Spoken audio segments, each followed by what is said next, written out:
Through 2 world wars and more than 70 individual campaigns, countless millions of men and women have served in the British Army this century in the defence of freedom. Through no fault of their own, and for a variety of different reasons, many have subsequently found themselves in need of help.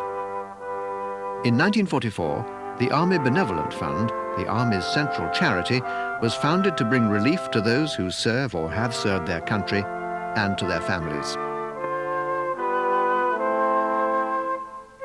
Cases where the state itself cannot provide assistance.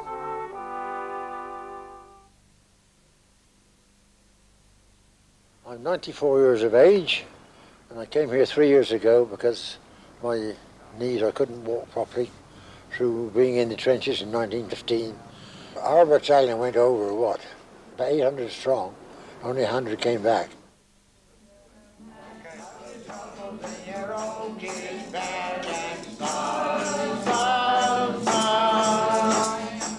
For those like Horace Ham who have served, the famous Star and Garter home at the top of London's Richmond Hill has, for many, many years, indeed been home.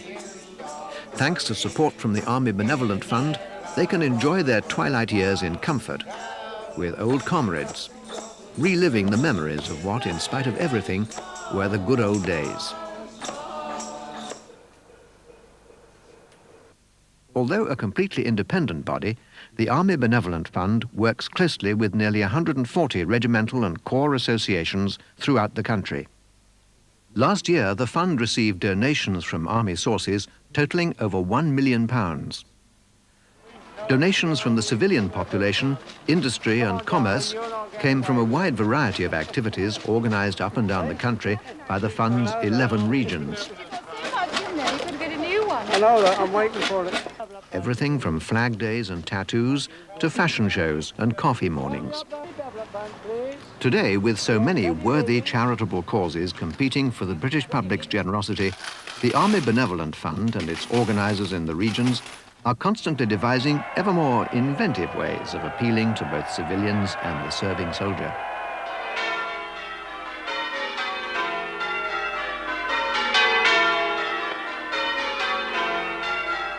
Last year, they too brought in over £1 million, making the fund's total income over £2 million.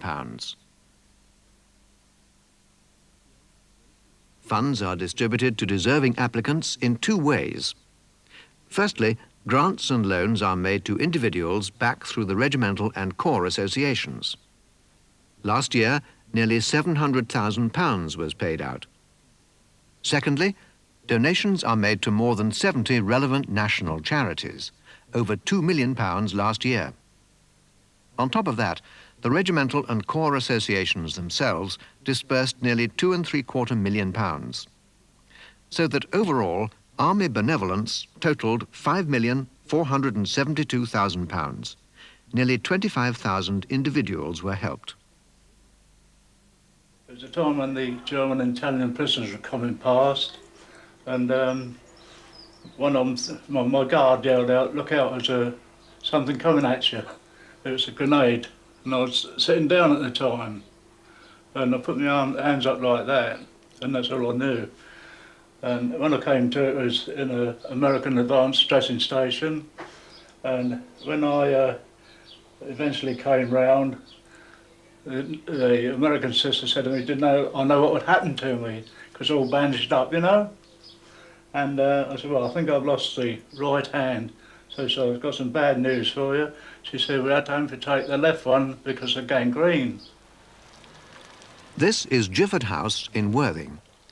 Fred White, who was so badly injured in the North African campaign, is one of 60 residents, mainly Second World War veterans, whose ages range from 34 to 94.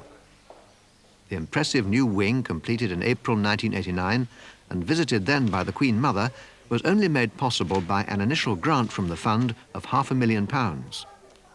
Without the help of the Army Benevolent Fund, I think we can say that we would not even have started the scheme.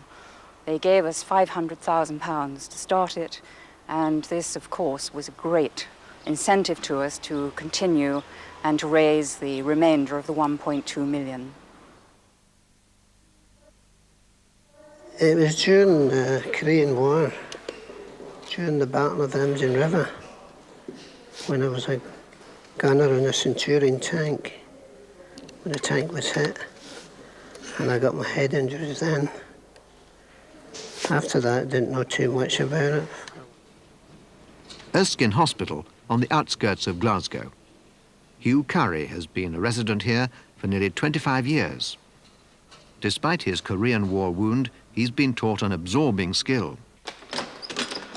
I was encouraged by the hospital to take up some activity. And printing just happened to be the thing that I was able to do, and it was something I was able to do with one hand. And I gradually done small jobs, and I gradually built up. We word of mouth, I got one order after another.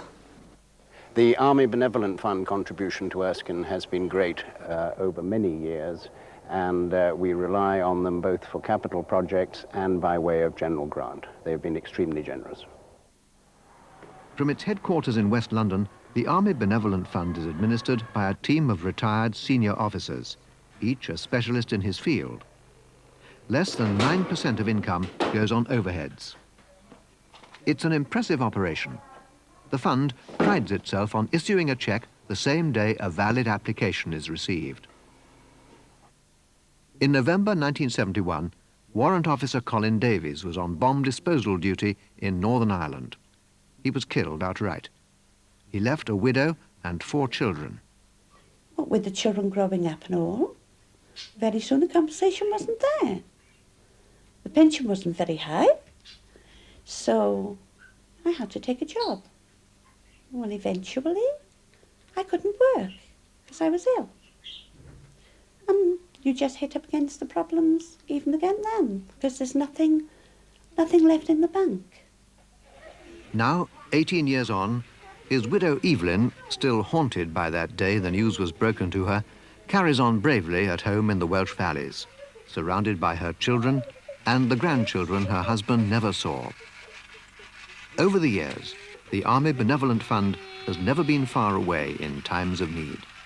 My husband was with the bomb disposal, and one of their views, which I have too, the world owes you nothing, except for what you put in it. And if you have to go to them, you're very grateful for them being there. There's someone to back you up, someone to rely on. But you don't feel like you're entitled to go anywhere. You just feel glad that there's someone there you can go to.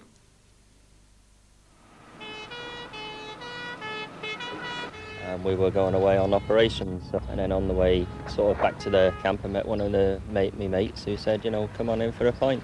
So went in for a pint, and this must have been about 10 o'clock by then, and I took a small sip of a pint of beer, and the next thing, you know, there was a big flash and a bang, and that's when the bomb went off, and there was all smoke, people screaming, everything, you know, commotion and that.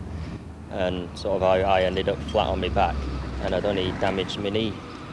And I was, you know, all right everywhere else, so I got up, and as I sort of got up and went to sort of see what I could do, one of the ceiling beams fell on my back, and you know, that put me to the floor then. Mark Young, discharged from the Cheshire Regiment, faced life in a wheelchair. But cash grants from the fund enabled him to pursue his passion for competitive sport. The Army Benevolent Fund have helped me through encouraging my sport and helping me to keep competing in sport. Through sport, it's helped rebuild my life. The Army Benevolent Fund helped fund 10 ex-servicemen to go to America to compete in the 7th National Veterans Games. And, you know, we did fairly well. I think we got 11 gold medals, 7 silvers and 3 bronze medals. So, on the whole, it was a very successful trip. Yeah. Army Benevolence, that is, the Army Benevolent Fund and the Corps and Regimental Associations, gave out nearly £6 million last year for those in need. Of this, £2.5 million was raised for the Army Benevolent Fund. And I would like to thank all those generous donors, whether from the general public or from soldiers or from ex-soldiers who helped our cause. And I hope that those of our supporters who see this film will continue to give their help and encourage others to do the same.